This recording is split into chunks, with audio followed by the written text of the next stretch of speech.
Hi guys, welcome in अपसा English. अपसा English में आपका स्वागत है। आज फिर कई दिनों के बाद हम लोग एक दूसरे से बात कर रहे हैं। मैं आशा करता हूँ कि आप स्वस्थ होंगे, सुखी होंगे, प्रसन्नचित्त होंगे। पिछले वीडियो में हम लोगों ने ए और एन का विस्तृत अध्ययन किए थे और मुझे आशा है कि समझ में आ गया होगा। अगर नहीं समझ में आया है तो इस वीडियो में हम लोग शॉर्ट में इसको समझ लेते हैं और द का विस्तृत प्रयोग इसमें हम लोग पढ़ेंगे। तो चलिए दोस्तों शुरू करते हैं। सबसे पहले हम बात करेंगे आर्टिकल।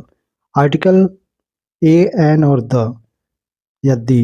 आर्टिकल होता क्या है? आर्टिकल में होता है सामग्री, यानी ए एन ये संख्यावाचक एडजेक्टिव हैं और द संकेतवाचक एडजेक्टिव है। ये आपका जो ए और एन दिखाई दे रहा है, ए और एन को हम इंडेफिनिट आर्टिकल कहेंगे और द को हम लोग डेफिनिट आर्टिकल कहते हैं, क्योंकि ए और एन अनिश्चित वाचक एडजेक्टिव है या इसको हम कह सकते हैं संख्यावाचक एडजेक्टिव है और द आपका संकेतवाचक एडजेक्टिव है।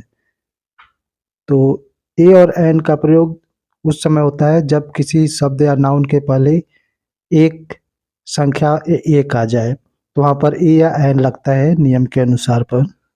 तो आज हम लोग इस वीडियो में शॉर्ट में इसको जानेंगे और विस्तृत में द का प्रयोग पढ़ेंगे। दोस्तों आज की वीडियो थोड़ा लंबी हो सकती है, तो आप धैर्यपूर्वक बने रहिए। एक बार पढ़ लेंगे आप कभी भी दोबारा नहीं भूलेंगे। तो सब्र की आज परीक्षा है। वीडियो अगर अच्छी लगती हो तो वीडियो को लाइक, अपने दोस्तों में शेयर एक बार जरूर करिए और चैनल को सब्सक्राइब करना ना भूलना। तो चलिए शुरू करते हैं। Use of article a. Use of article a start with A consonant and presents the sound of the consonant. कहने का मतलब ऐसा नाउन जो कॉन्सोनेंट यानी व्यंजन से शुरू हो और व्यंजन का ही साउंड, स्वर, आवाज प्रस्तुत करे, प्रेजेंट करे, तो उसके पहले एक की अंग्रेजी ए लगता है। जैसे हेन। हेन आपका कॉन्सोनेंट से शुरू हो रहा है और उसके पहले अगर एक आ जाए यानी एक मुर्गी, तो वहाँ पर एक की अंग्रेजी ए लगेगा, ए हेन। इसको हिंदी में एक मुर्गी का अंग्रेजी जब बनाएंगे तो ए हेन होगा। ए बॉय, बी कॉन्सोनेंट से शुरू हो रहा है और ए उसके पहले एक की अंग्रेजी, एक लड़का के लिए ए बॉय, एक काऊ। उसी तरह एक्सेप्शन है, अपवाद है। Start with A consonant but introduce the Wavell sound. अपवाद इसमें यह है कि व्यंजन से शुरू हो लेकिन उसका जो उच्चारण हो, स्वर उसमें से निकले, वावेल का स्वर निकले, तो वहाँ पर ए न लग करके एक की अंग्रेजी, उसके पहले एक की अंग्रेजी एन लगती है। जैसे यहाँ पर देखिए H O U R, H से शुरू हो रहा है लेकिन इसका उच्चारण आवर होता है, आवर, तो इसलिए एक घंटा की अंग्रेजी होगा an hour. M L A, M M, तो यहाँ पर ए स्वर है तो एक एम एल ए का अंग्रेजी हो जाएगा एन एम एल ए। उसी तरह ऑनेस्ट एंड ऑनेस्ट। मैं आशा करता हूँ कि आपको समझ में आ गया होगा।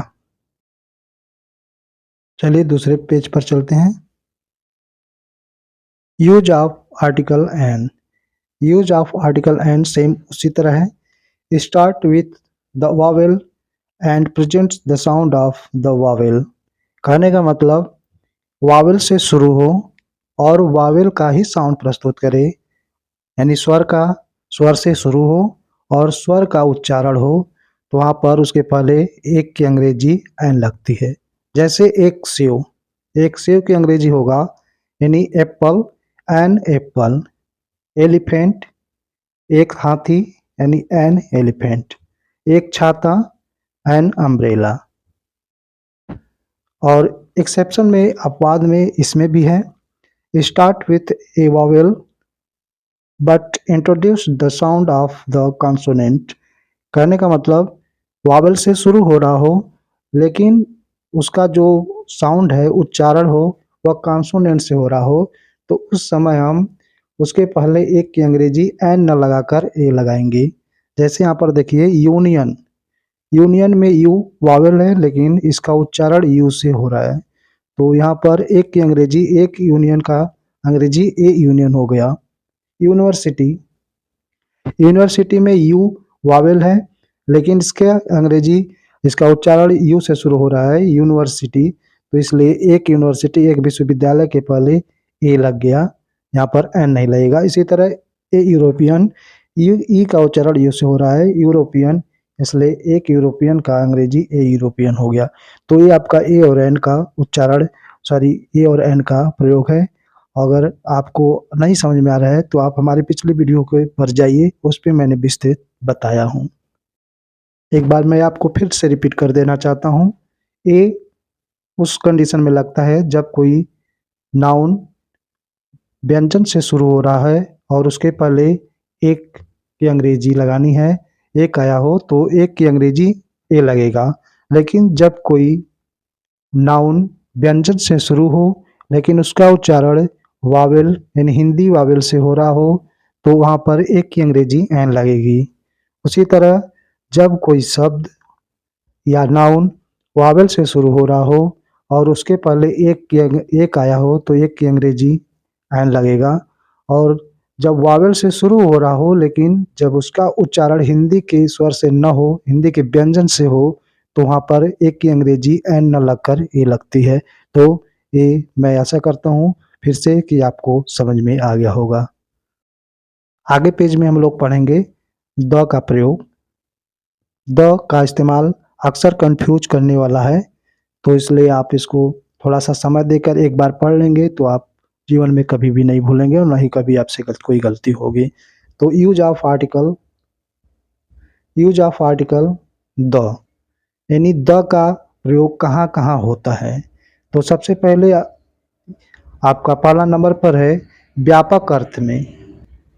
व्यापक अर्थ में का कहने का मतलब है किसी वस्तु या जीव के नाम के पहले द लगाने से उसके पूरे जाति का बोध हो जाता है। जैसे अगर मैन है, मैन माने आदमी, अगर हमको पूरे मानव जाति, आदमी जाति का बोध कराना है तो हम उसके पहले द लिख देंगे, द मैन।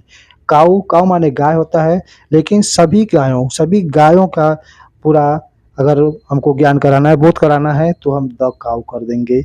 द इंग्लिश, इसका टॉपिक आगे है, आगे पेज में है, लेकिन यहाँ पर थोड़ा समझ लीजिए। इंग्लिश माने होता है अंग्रेजी भाषा, लेकिन जब किसी भाषा यानी भाषा के पहले अगर उस द लग जाता है तो वहाँ पर उस देश के नागरिक, देश के निवासी का बोध हो जाता है। जैसे द इंग्लिश का मतलब होता है अंग्रेज लोग, अंग्रेज लोग। तात्पर्य हुआ कि जब व्यापक अर्थ में किसी उस नाउन के पूरे जाति का बोध कराना है तो वहाँ पर उसके पहले हम द लगा सकते हैं। सेकंड नंबर पर आपका है before the names of all rivers sea and oceans, यानी सभी प्रकार के नदियों, सागरों और महासागरों के पहले द लगता है। जैसे the Ganga, the Black Sea, the Pacific Ocean, the हिंद महासागर, ये आपका इस तरह से सेकंड नंबर पे द का इस्तेमाल करेंगे। अगला है थर्ड नंबर पे before the names of all scriptures, सभी धर्म ग्रंथों के पहले द का इस्तेमाल होता है। यानी before the names of all scriptures यानी सभी धर्म ग्रंथ के नाम के पहले हम द लगाएंगे। जैसे the Ramayana, the Quran, the Bible, इस प्रकार के जितने भी धर्म हैं उसके पहले हम द का प्रयोग करेंगे। और धार्मिक पुस्तकों के पहले भी द का इस्तेमाल करेंगे, जैसे द गीता, द भागवत। और फोर्थ नंबर पर आपका है बिफोर ऑल माउंटेन्स नेम्स, सभी प्रकार के पर्वतों के नाम के पहले भी द का इस्तेमाल होता है। जैसे the Himalayas, the Vindhyas, the Rockies पर्वत, रॉकीज माउंटेन्स, ये आपका पर्वतों के नाम के पहले द का इस्तेमाल है। और फिफ्थ नंबर पर आपका है before the names of all newspapers and magazines, सभी प्रकार के समाचार पत्रों और मैगजीन पत्रिकाओं के नाम के पहले भी हम द का इस्तेमाल करते हैं। जैसे the Hindustan newspaper, the leader, the times of India, इस प्रकार से द अमर उजाला, हिंदुस्तान, इस प्रकार से हम द का, उसके पहले द का इस्तेमाल करते हैं, द का प्रयोग करते हैं। नेक्स्ट है आपका नेक्स्ट आपका है 6 नंबर पे, जहाज़ों, रेलगाड़ियों आदि के नाम के पहले भी हम द का इस्तेमाल करते हैं, जैसे the air India, the Banaras superfast express, the तूफान एक्सप्रेस। तो देखिए, मैं कोशिश करूँगा कि कम समय में यह कंप्लीट हो जाए, और अगर आपको समझ में कम आए तो आप वीडियो को पॉज़ करके या स्क्रॉल करके आप अच्छे से उसको समझ लीजिएगा, नोटबुक पे लिख लीजिएगा, आपको हमेशा के लिए काम दे देगा। और 7th नंबर पे आपका है before the names of all universities, जैसे the BHU Banaras Hindu university, the Agra university, the Aligarh university, the JNU. तो इस प्रकार के सभी यूनिवर्सिटी के नाम के पहले द का इस्तेमाल होता है। नेक्स्ट आपका है महत्वपूर्ण ऐतिहासिक इमारतों, ग्रहों, तारों, नक्षत्रों, अद्वितीय वस्तुओं के नाम के पहले द का इस्तेमाल होता है दोस्तों। अद्वितीय का मतलब होता है जो संसार में यूनिक हो, एक हो, उसका दूसरा कोई जोड़ मेल न हो, तो उसे यूनिक अद्वितीय कहते हैं। उसके नाम के पहले भी द का इस्तेमाल होता है दोस्तों। तो द ताजमहल, जैसे आपका है ऐतिहासिक इमारत है द ताजमहल, ग्रह है the earth, the sun star है, द मून उपग्रह है, प्लेनेट है, और सॉरी सब प्लेनेट है, ग्रेट वॉल ऑफ चाइना है, the Great Wall of China. तो ये आपका महत्वपूर्ण इमारत, ग्रहों, तारों, नक्षत्रों, अद्वितीय वस्तुओं के नाम के पहले भी द का इस्तेमाल होता है।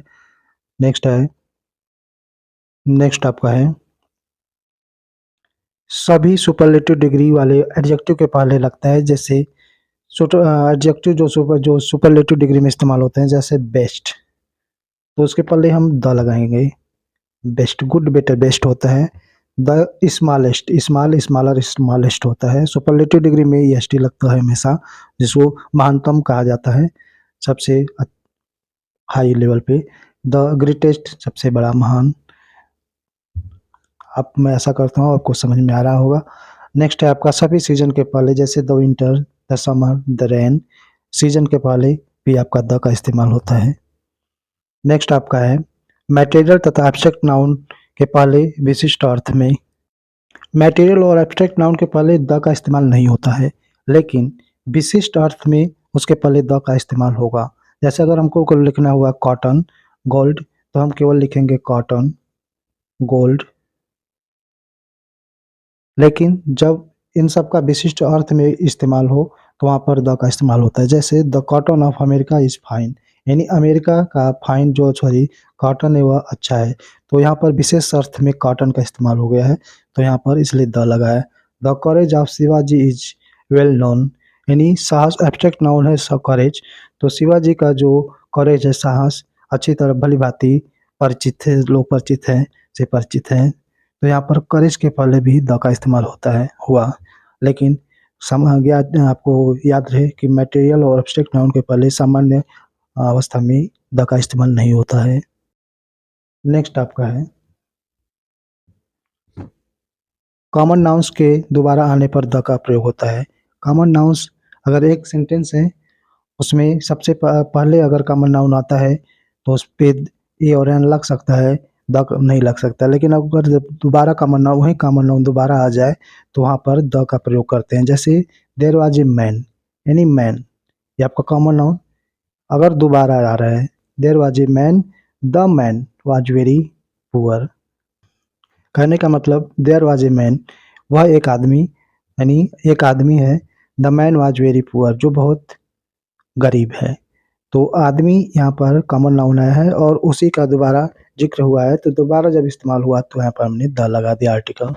He has a golden watch, he has a golden watch, ये आपका कॉमन नाउन यहाँ पर, और उस दोबारा उसी वॉच का जिक्र यहाँ पर है, इसलिए यहाँ पर हमने द लगा दिया। The watch is very fancy, यानी उसके पास एक सोनहली घड़ी है और वह घड़ी कैसी है, बहुत ही सुंदर है, फैंसी है। नेक्स्ट आपका है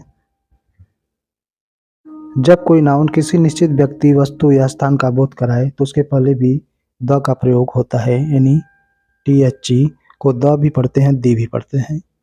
यह सेंटेंस के आधार पर होता है, कब अच्छा सुनने में लग रहा है, बोलने में लग रहा है।